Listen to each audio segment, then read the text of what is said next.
Hai semuanya, saya Ria. Aku Tati.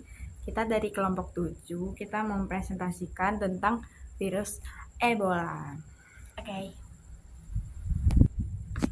Oke, jadi kita ke materi yang pertama. Jadi kita ke sejarah Ebola. Jadi virus Ebola itu pertama kali ditemukan di tahun 1976 ketika dua wabah demam berdarah yang terjadi di dua lokasi yang berdekatan. Yang pertama muncul itu di Sudan Selatan dan yang lainnya tuh di Zaire Utara yang kemudian dikenal sebagai Republik Demokratik Kongo. Jadi wabah di Zaire ini menginfeksi 318 orang dengan tingkat kematian yang sangat tinggi yaitu 88%, sementara wabah di Sudan sudah menginfeksi 284 dengan tingkat kematian sebesar 53%. Terus tuh pusat-pusat medis itu ditutup karena tingginya angka jarum suntik yang tidak steril, yang tidak dapat dicegah gitu, karena situasi di luar klinik nggak bisa dikendalikan melalui perusahaan pasien-pasien di desa gitu.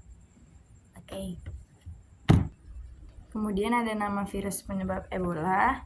Jadi penyebab Ebola itu ada penyakit hemoragik virus yang fatal disebabkan oleh infeksi virus Ebola dari famili Filoviridae. Oke, jadi kita selanjutnya ke ciri-ciri virus Ebola dan struktur virus Ebola. Jadi untuk ciri-cirinya itu, ciri-ciri virus Ebola itu berdiameter 88 meter, panjangnya itu bervariasi. Bahkan ada yang lebih dari 1.400 meter, namun biasanya itu mendekati 1.000 nanometer. Nah, nukleokapsidnya itu berdiameter 40 sampai 50 nanometer, dan berisi suatu channel pusat berdiameter 20 sampai 30. Terus kalau untuk struktur virus Ebola itu berbentuk silinder atau tubular yang mengandung amplop virus, nukleokapsid dan komponen matriks, diameter silinder sekitar 80 nanometer dan panjangnya mungkin 14.000 nanometer yang memiliki glikoprotein yang dikodekan virus seperti lonjakan sepanjang 7 sampai 10 nanometer yang diproyeksikan dari permukaan lapis yang ada lipidnya atau 23 gitu. Nah, jadi kita baca ke gliproteinnya. Itu adalah protein yang mengandung rantai karbohidrat kavolen melekat pada rantai samping polipeptida mereka, sebuah proses yang dikenal sebagai glikosilasi. Nah, terus ke glikoprotein adalah salah satunya penduduk permukaan Ebola virus dan bertanggung jawab untuk melekat dan memasuki sel inang baru. Terus yang ketiga ada kapsul virus luar. Virion diperoleh dengan tunas dari domain membran sel inang di mana paku GP telah dimasukkan selama biotensis mereka. Terus ada virus. Virus ini merupakan famili dari Virios dan struktural menyerupai benang yang panjang. Ya, kemudian terus ada cara virus Ebola menginfeksi inang. Orang dapat terinfeksi Ebola dengan menyentuh hewan yang terinfeksi dengan menyiapkan masakan atau memakannya. Terus ada lewat cairan tubuh orang yang terinfeksi seperti air liur, urin, feses, atau air mani. Terus ada benda-benda yang mengandung cairan tubuh orang yang terinfeksi seperti pakaian atau spray. Terus ada tahapan gejala infeksi virus Ebola.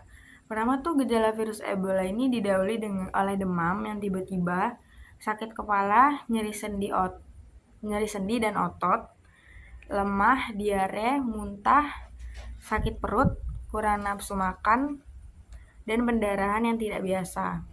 Terus ada dalam beberapa kasus pendarahan dalam dan luar dapat terjadi 5 sampai 7 hari setelah gejala pertama terjadi. Oke, jadi selanjutnya tuh ada vaksinasi atau imunisasi mencegah virus Ebola.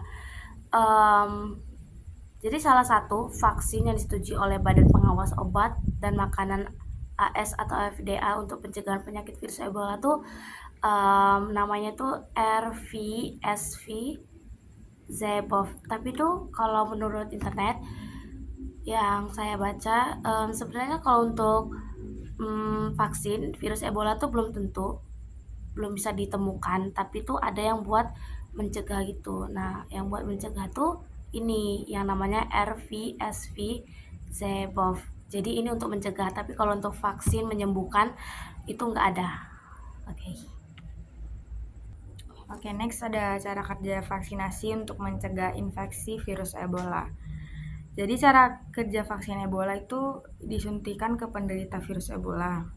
Vaksin ini memberikan perlindungan terhadap spesies virus Ebola, Zaire, dan tidak melindungi terhadap spesies virus Ebola atau virus Marburg lainnya. Oke, terakhir kita mau jelasin tentang hasil refleksi kita yang yang kita pelajari ini, yaitu virus Ebola. Jadi, cara kita buat mencegah virus Ebola itu menurut kita tuh Oke, jadi yang pertama itu kita tidak menyentuh benda-benda yang sudah disentuh oleh pengidap virus Ebola. Terus yang kedua itu ada memasak sayur dan daging itu hingga benar-benar matang. Terus yang ketiga itu ada kita tuh harus sehabis kita melakukan aktivitas kita harus cuci tangan sampai bersih. Terus keempat kita harus kalau mau makan gitu kan kita cuci buah sayur itu sampai bersih juga. Nah terus kalau kita harus nggak harus ya sebenarnya kita kalau bila perlu kita harus vaksinasi. Ya sekian Oke. presentasi dari kami. Terima kasih. Bye-bye.